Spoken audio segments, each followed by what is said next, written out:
ہمارا کوئی اختلاف نہیں، نہ ہم کسی کو برا بھلا کہنے کے عادی ہیں، لیکن کیا معاملہ میرا اور تمہارا ہو یہ ایک چھوٹا معاملہ ہے۔ جب معاملہ پیغمبر کی عصمت اور ناموس کا آتا ہے، اس کے اوپر تو دنیا کو قربان کر دینا چاہیے۔ کیا ہمیں کچھ دلائل دینے کا حق ہے کہ نہیں؟ منانا کسی کے اختیار میں نہیں، کیا ہم دلائل دے سکتے ہیں کہ نہیں؟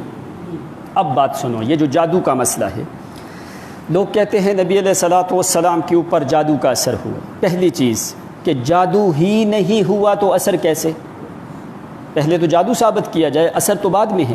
اب قرآن دیکھو، قرآن کی 2 آیتیں، سب سے زیادہ قرآن مقدس اعلیٰ کتاب ہے، روایتیں جھوٹی ہو سکتی ہیں، اللہ کی کتاب میں شک ہو سکتا؟ 2 مقام پہ سورۃ اسراء اور سورۃ فرقان خود جا کے دیکھنا، قرآن نے کہا وَقَالَ الظَّالِمُونَ إِن تَتَّبِعُونَ إِلَّا رَجُلًا مَسْحُورًا، ایک آیت۔ دوسری آیت اِذْ يَقُولُ الظَّالِمُونَ إِن تَتَّبِعُونَ إِلَّا رَجُلًا مَسْحُورًا، فرمایا ظالموں نے کہا تم ایسے آدمی کے پیچھے چلتے ہو جس کے اوپر جادو کا اثر ہو گیا ہے۔ اب قرآن نے ان کو ظالم کہا ہے جنہوں نے کہا پیغمبر کے اوپر جادو کا اثر ہو گیا۔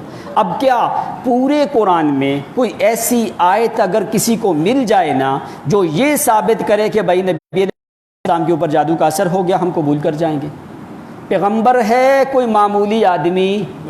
اب تیسری آیت قرآن کی سن، سورۃ طٰہٰ، وَلَا يُفْلِحُ السَّاحِرُ حَيْثُ أَتَىٰ، علماء جانتے ہیں قرآن نے کہا جادوگر جدھر سے بھی آئے وہ کامیاب ہو۔ وَلَا يُفْلِحُ السَّاحِرُونَ، الساحرون جمع کا صیغہ ہے، فرمایا جادوگر جتنے بھی ہیں کوئی بھی جادوگر کامیاب ہو سکتا؟ یہ قرآن کی آیتیں ہیں کہ نہیں؟ قرآن کی آیتیں ہیں۔ اگر قرآن کی آیتیں ہیں پھر ہمیں قرآن کی بات کو قبول کرنا چاہیے کہ نہیں؟ اب اور آیتیں قرآن کی سن، قرآن نے کہا واللہ یعصمک من الناس، میرے نبی تمہاری حفاظت میرے ذمہ ہے۔ تو اس روایت جادو والی میں پتہ کیا آتا ہے؟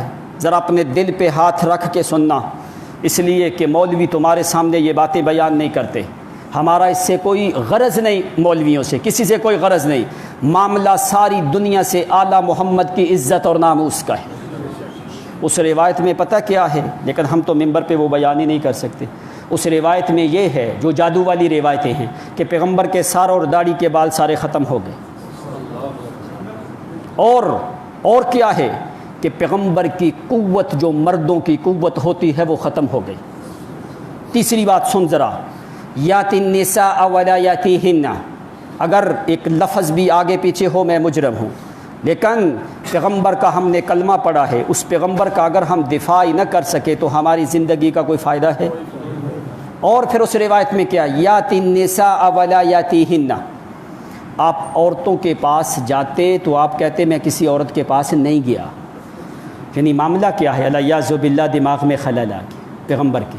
پھر مسند احمد کی روایت، 6 مہینے سال تک نبی علیہ السلام اندر پگھلتے رہے، آپ کو پتہ ہی نہیں چلتا تھا میں نے کوئی کام کیا ہے کہ نہیں کیا۔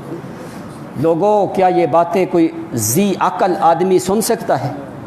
ذی فہم آدمی یہ سن سکتا ہے؟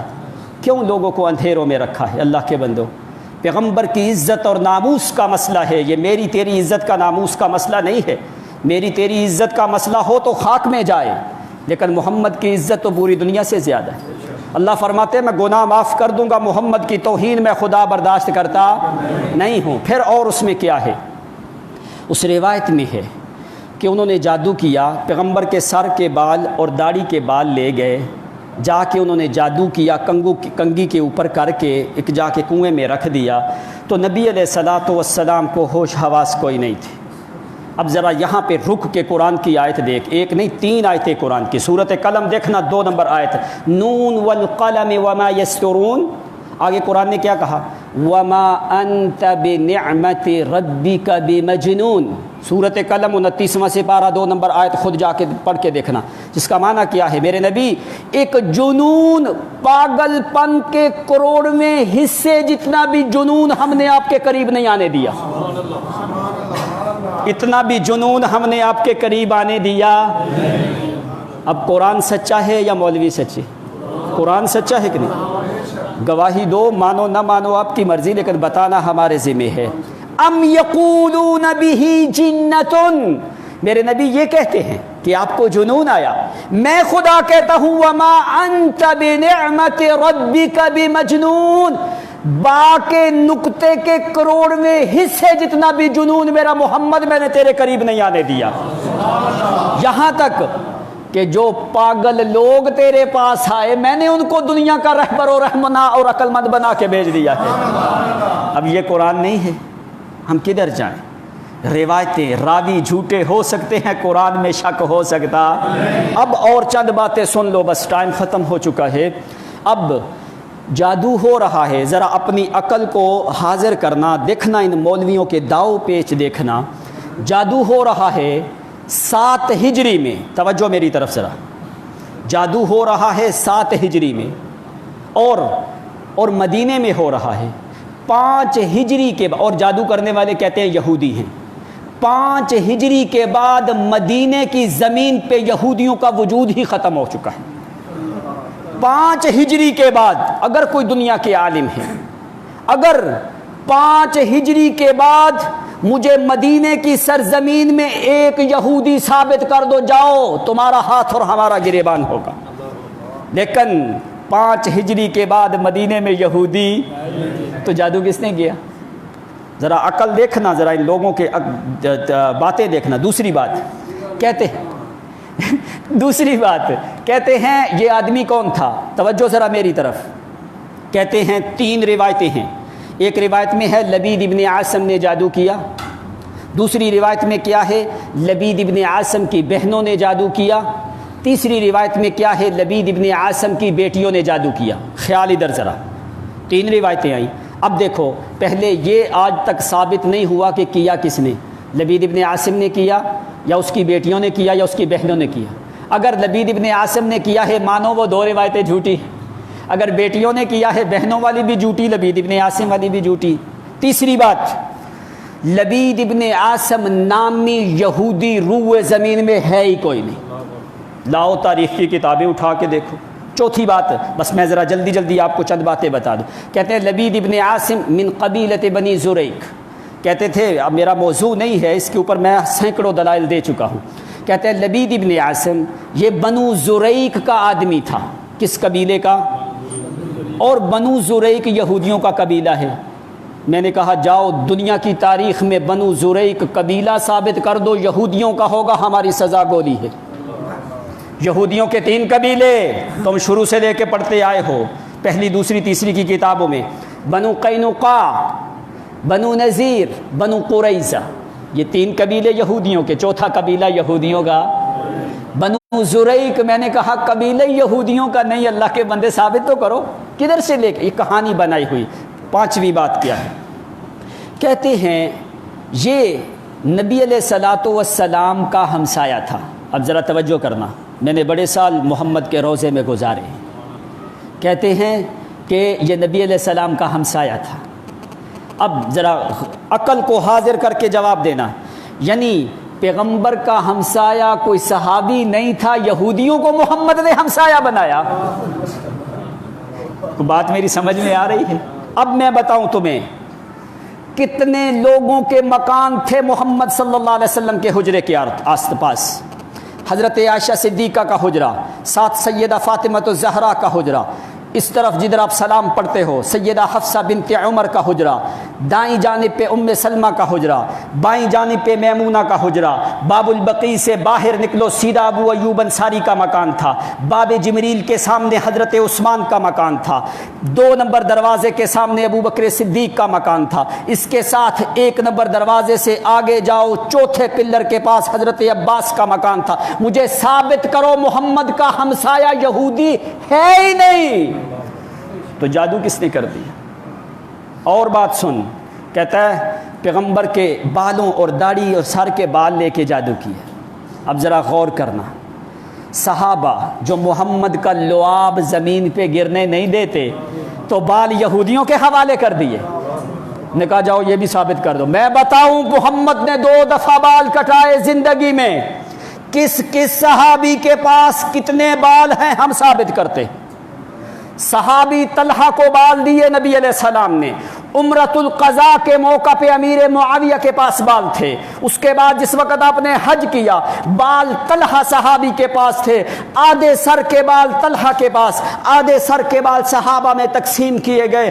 اس کے علاوہ ثابت کرو کہ کہاں سے یہودیوں نے محمد کے سر اور داڑھی کے بال حاصل کر لیے؟ جو صحابہ پیغمبر کے وضو کے پانی کا قطرہ زمین پہ گرنے نہیں دیتے، کیا وہ صحابہ محمد کے بال یہودیوں کے حوالے کرتے تھے؟ کیا تمہاری یہ عقل مانتی ہے؟ اور بات، جادو کدھر ہوا؟ کہتے ہیں بیر زروان میں۔ اس کنویں کا نام کیا ہے؟ بیر زروان۔ دوسری روایت میں آتا ہے زی اروان، تیسری روایت میں آتا ہے اروان۔ اور ہم نے پورا مدینہ گھوم لیا، ہمیں وہ کنواں ملا، ہم نے کہا جاؤ تاریخ میں مجھے بیر زروان ثابت کر دو، ہم مان جائیں گے۔ کیا نہیں، آپ کو ہم منانے نہیں آئے، صرف بتانے آئے، اور بتانا ہمارا حق ہے۔ اگر نہیں بتائیں گے تو ہم اللہ اور اس کے رسول کے مجرم ہیں۔ اب بیر زروان کا نام و نشان مدینے میں، جہاں پہ بیر روما موجود ہے، بیر غرس موجود ہے، بیر ہجری میں جا کے عراق والے لوگوں نے محمد کی توہین کرنے کے لیے یہ روایت نکالی۔ یہ روایت یہ عراق والے لوگ بیان کر رہے ہیں، واقعہ مدینے میں، مدینے والے کو پتا، مدینے کے کسی صحابی کو بھی پتا۔ پیغمبر کے بعد 75 ہجری میں یہ روایت کا وجود آیا اور عراق والوں سے یہ روایت آئی۔ اس لیے اللہ کے بندو، پیغمبر کی عزت اور ناموس کرنا سیکھ، اللہ گناہ معاف کرے گا۔ پیغمبر کی توہین اللہ برداشت کرتا۔ آخری بات، پیغمبر حق ہے کہ نہیں؟ جادو باطل ہے کہ نہیں؟ قرآن کہتا ہے جاء الحق وزهق الباطل، جب حق ہوتا ہے وہاں باطل۔ پیغمبر حق پہ، جادو باطل، باطل کا اثر کیسے ہو گیا محمد پہ؟ ما فوق الاسباب، کہتے ہیں 3.5 میل دور وہ کنواں تھا۔ اور کہ اللہ کریم نے پیغمبر کی حفاظت کا ذمہ لیا کہ نہیں؟ 6 مہینے سال تک الیاذ باللہ پیغمبر کو ہوش حواس نہیں تھا، تو اللہ تعالیٰ کی حفاظت کدھر گئی؟ اللہ تعالیٰ فرماتا ہے فَإِنَّكَ، قرآن دیکھ، فَإِنَّكَ بِأَعْيُنِنَا، میرا محمد تو میری آنکھوں میں بستا ہے۔ اس کا مطلب یہ ہوا کیا کہ یہ قرآن کی آیت ہے کہ نہیں؟ فَإِنَّكَ بِأَعْيُنِنَا، جب آدمی کسی سے زیادہ محبت ہوتی کہتا ہے تو میری آنکھوں میں۔ اللہ فرماتے ہیں فَإِنَّكَ بِأَعْيُنِنَا، میرا محمد تو میری آنکھوں میں بستا ہے۔ اللہ تعالیٰ اپنی آنکھوں کے سامنے محمد کو رکھ کے 6 مہینے سال تک پھگالتا رہا، کیا یہ بات تسلیم کرنے کے قابل ہے؟ آخری بات، لوگ دھوکہ دیتے ہیں، کہتے ہیں سورۃ فلق اور ناس جو ہے یہ جادو اتارنے کے لیے نازل ہوئی، بہت سے لوگ کرتے ہیں۔ اب دیکھو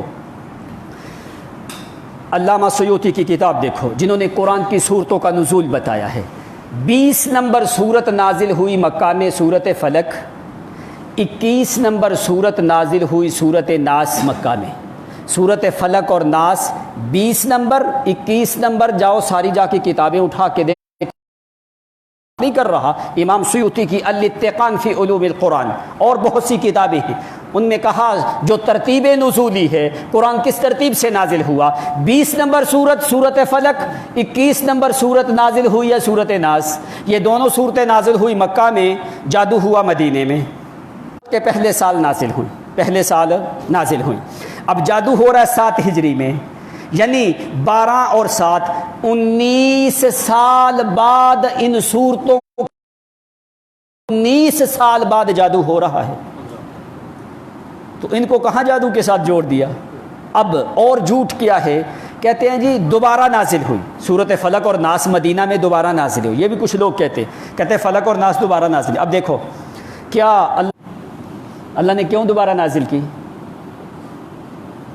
اس کا مطلب یہ، اگر بالفرض، چلو بقول ان کے، اگر دوبارہ نازل ہوئی ہیں جادو کا اثر اتارنے کے لیے، تو جو پہلے نازل تھیں انہوں نے جادو کا اثر کیوں نہیں اتارا تھا؟ عقل نبوت تولد جسود، العاقل تکفی الاشارہ۔